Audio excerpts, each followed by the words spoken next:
Do you think scary stories are just for kids? Maybe it's time to reconsider. In every tale we heard in childhood, there are hidden mysteries and real dangers, details many prefer to ignore. But what if those stories, the ones you heard under the covers, were more than mere inventions? What if they spoke of places, people, and situations that actually existed? The truth is, sometimes terror doesn't need fantasy to be frightening. It can be right there, hidden in everyday life. Get ready to revisit the fears you thought were left in the past, because these stories aren't just urban legends. They have faces, places, and many remain unanswered. But why do they persist? What's the mystery that makes us want to hear more, even with our hearts pounding? These real stories spark a curiosity that's almost irresistible, a desire to understand what lies behind the terror.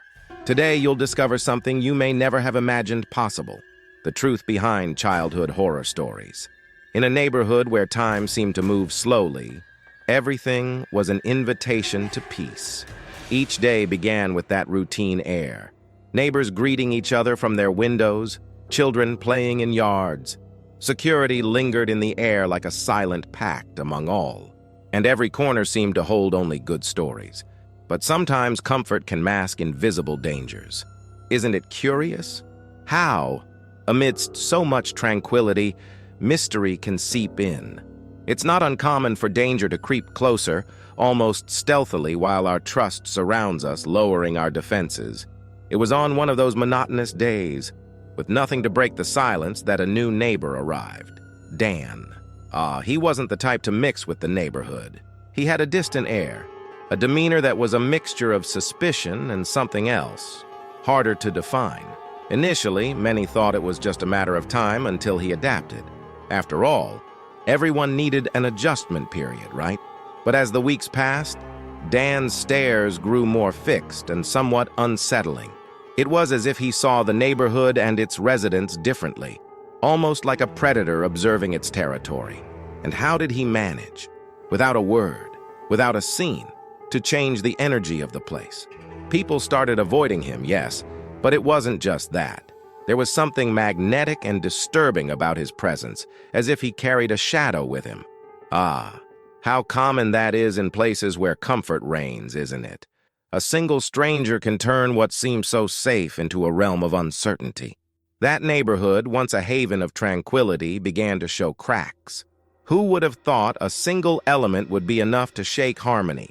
Some neighbors tried to reach out, cautiously approached. Maybe it's just shyness, a phase, they thought. But Dan seemed sealed off in his own world. When they finally observed him more closely, they noticed something beyond indifference. There was coldness. And as if the neighborhood itself began to respond to this tension, the trees seemed darker, the shadows longer at dusk. Dan could turn the sunniest day into a cloudy canvas. That kind of impact doesn't come from just anyone. There's something mysterious about how some presences can absorb the light around them, something no one dares to describe, but everyone can feel. And perhaps by intuition or mere curiosity, the children of the neighborhood were forbidden from playing near his house. Ironic, isn't it?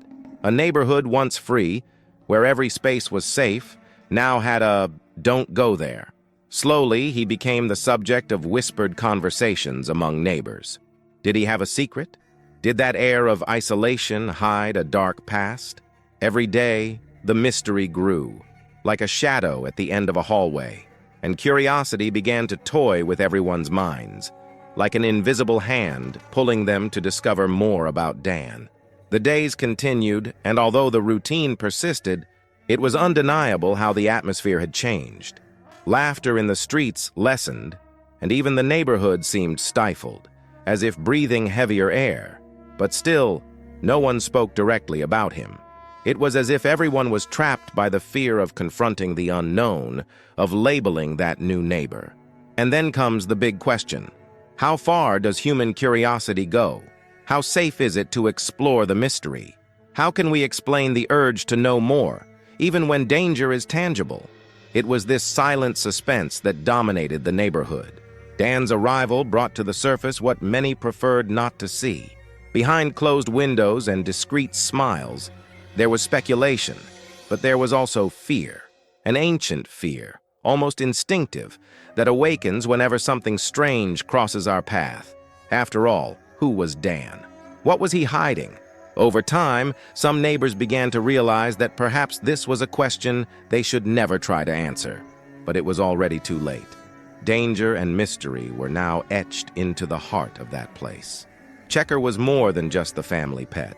He was practically the neighborhood guardian, a smart, loyal dog, always alert to the movements around him. His ears would perk up at the slightest noise, and his presence was so constant that many felt safer just knowing he was around. Until Dan arrived, Checker seemed to welcome everyone with a friendly look and a wagging tail. But as soon as Dan crossed the gate, something changed in Checker's behavior. It was as if he could sense an invisible danger, a warning that no one else perceived. Within days, the previous peace was disrupted by suspicious barks and guarded postures. This tension didn't take long to annoy Dan. He couldn't tolerate the noise, and every time Checker barked at him, his face took on a loaded expression of absolute disdain. If there was a limit to patience, Checker seemed to test it every day, as if instinctively knowing that Dan was not an ordinary person. And that's when the real problems began. Dan started showing his irritation, and what had been a peaceful neighborhood turned into a field of tension between man and dog. Funny how a conflict can start with something so small, but in some cases it's just the first step towards something much bigger. Who would have thought a simple bark could awaken such fury? For many, it might seem like just a matter of not liking dogs. But Dan's behavior went further. He muttered threats, shot dark looks, and more than once even threw stones to drive Checker away. The families watching, hesitant, were unsure whether they should intervene.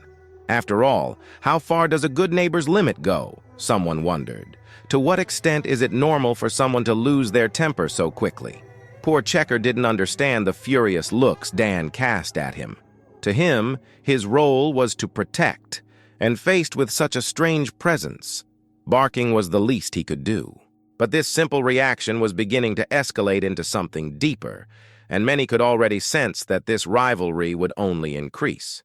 The situation became even tenser when Checker began to watch Dan's house more closely, stationing himself near the boundaries of the new neighbor's yard and barking incessantly. It was as if he wanted to ensure Dan wasn't doing anything suspicious, and in a way, this bothered not only Dan, but some neighbors too, who feared things might get out of control. Some even tried to calm Checker by offering treats to distract him, but nothing seemed to work. There was a sort of silent war between the dog and Dan, and anyone who has ever tried to calm a neighborly conflict knows that sometimes all it takes is a small incident for things to spiral. Deep down, many believed that what Checker was doing was merely what everyone wanted to do: closely watch Dan. It was as if the dog had become the symbol of a collective suspicion, the reflection of what each person felt in silence. After all, isn't it curious how the presence of an animal can somehow channel our own instincts? But at the same time, Checker was putting himself at risk. How many more warnings would he receive before Dan decided to act even more aggressively? The proximity between them grew each day, and with each encounter, it seemed that the conflict was inching closer to a breaking point. One afternoon, the tension reached a new level when Checker decided to cross the line separating the 2 yards. Dan, enraged, came out of his house and lunged at the dog, scaring everyone who witnessed the scene. Some screams echoed from inside houses, and children were quickly taken inside. It was clear that things had crossed the line. However, instead of a resolution, what was seen was a storyline increasingly filled with mystery and fear. Checker, at that moment, seemed to understand that by invading Dan's territory, he had crossed into a place where danger was palpable and unpredictable. But what no one knew, perhaps not even Checker, was that the confrontation between him and Dan wasn't just a dispute between neighbor and dog. Something deeper seemed to be at play. Every exchanged look, every growl or shout of anger was a reminder that where there is conflict, there is always something hidden. The mystery continued to envelop the neighborhood, and the next step was a mystery for everyone. How can a simple quarrel become a reflection of people's own fears? Checker may not have known, but he was undoubtedly an active participant in a much larger story than anyone could have imagined. On a hot afternoon, everything came to a head. Checker, at the height of his curiosity, escaped from his yard and, in a moment of carelessness, ended up invading Dan's territory. For those watching from afar, the move seemed almost inevitable, as if that dangerous encounter were the logical conclusion of the whole conflict. The tension in the air materialized in a way everyone feared but never expected to witness so closely. Checker, brave and stubborn, moved forward without hesitation, sniffing the ground as if searching for answers to the mystery surrounding Dan. After all, wasn't he the neighborhood's guardian? Dan, noticing Checker's presence in his yard, stormed out of his house, furious. It was as if all the days of pent-up tension had finally exploded in an act of pure rage. His expression was one of pure contempt, and his movements, filled with fury, showed he was determined to end that rivalry no matter the cost. In seconds, Dan approached Checker with a threat that went beyond mere annoyance. There was something darker in his gaze, a mixture of danger and determination. The scene unfolding was not just a confrontation between a man and a dog, but the climax of something much deeper, a duel between light and shadow, like a silent duel. The neighbors who witnessed the scene, though from a distance, felt a growing dread. Each one was trapped in their houses, afraid to intervene, and could only watch. However, what they saw filled them with an inexplicable, almost primal anguish. It was as if danger radiated from Dan in invisible waves, affecting everyone around.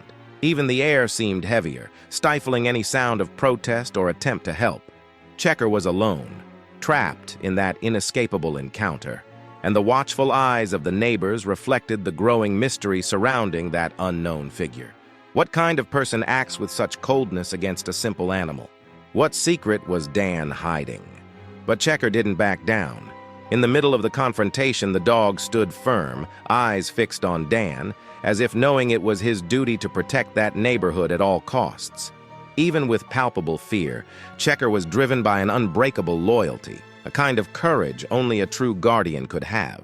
Isn't it curious how some beings, even the most innocent, seem to have an almost instinctive wisdom to face danger head-on? Checker may not have understood the risk, but his stance there, in front of Dan, showed a courage everyone around envied at that moment.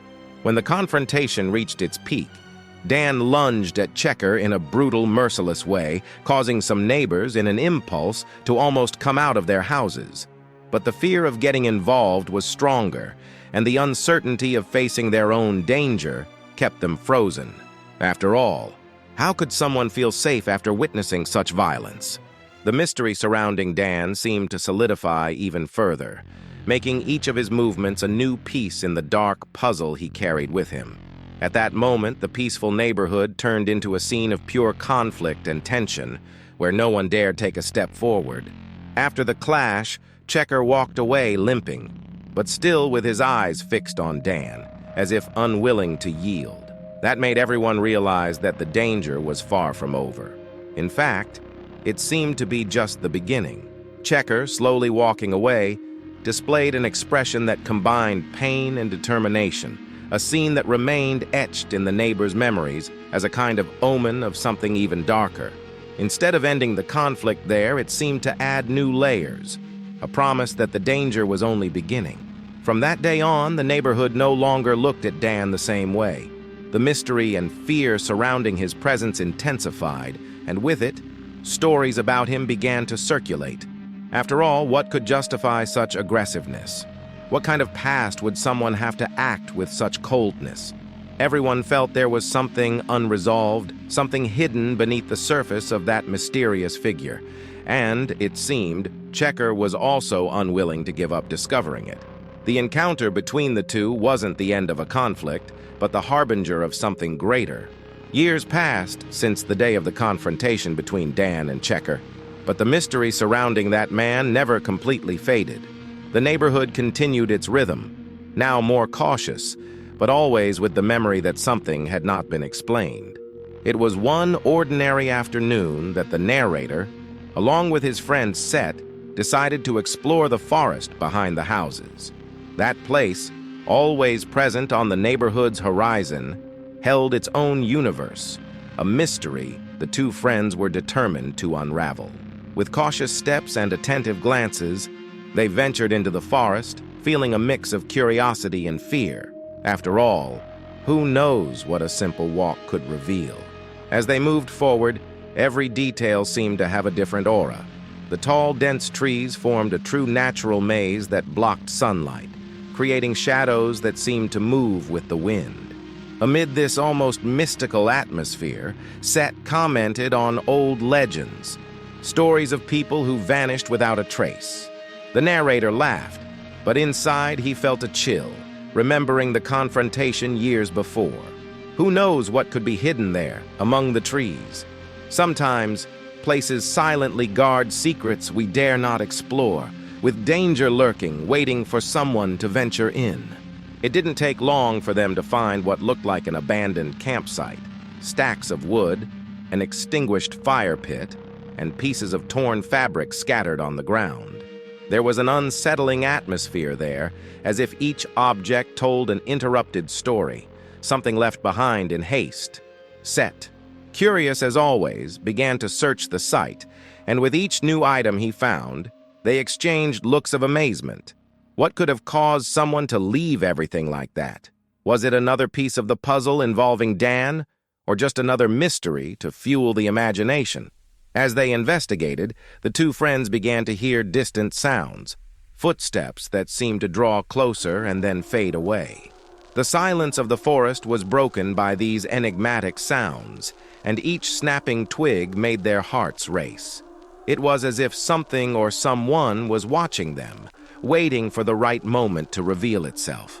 In these moments, survival instincts kick in, and even the bravest feel the weight of imminent danger. But there was something else stopping them from running.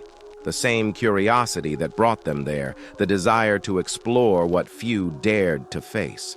Their exploration continued, and Set found something even more disturbing. Strange marks on some trees.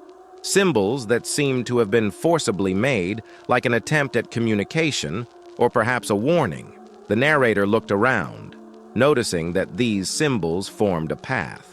Should they follow or ignore what looked like a macabre invitation? Deep down, they both knew the mystery present there could bring unexpected revelations or consequences. It was almost impossible to resist the temptation to discover what lay hidden in the depths of the forest. Then, in an almost inevitable impulse, they decided to follow the marks. Every step forward was accompanied by the muffled sound of their own heartbeats, a sensation that mixed excitement and apprehension. The forest seemed alive, an entity enveloping and guiding them, as if it knew something they had not yet realized. It's curious how, in moments of exploration, our minds create scenarios that go beyond reality.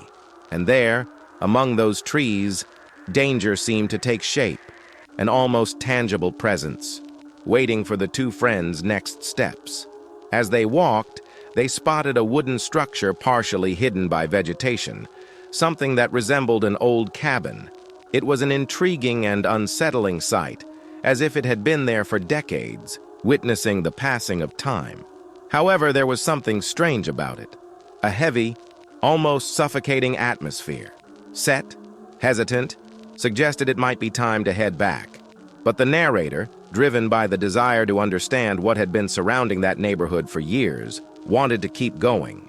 After all, a discovery there could change everything, revealing secrets that time had tried to bury. A few days after the exploration in the forest, the narrator received a letter, found in an old mailbox that almost no one used. The letter, aged and yellowed, carried a weight with it, as if each word were loaded with mystery and pain. The first line already set the somber tone that would dominate the rest. A disturbing confession from an unknown person, recounting crimes committed years ago against children living in the neighborhood. It was like a glimpse into a dark mind, someone who, in some way, had lived in that peaceful neighborhood, hiding the danger they carried within.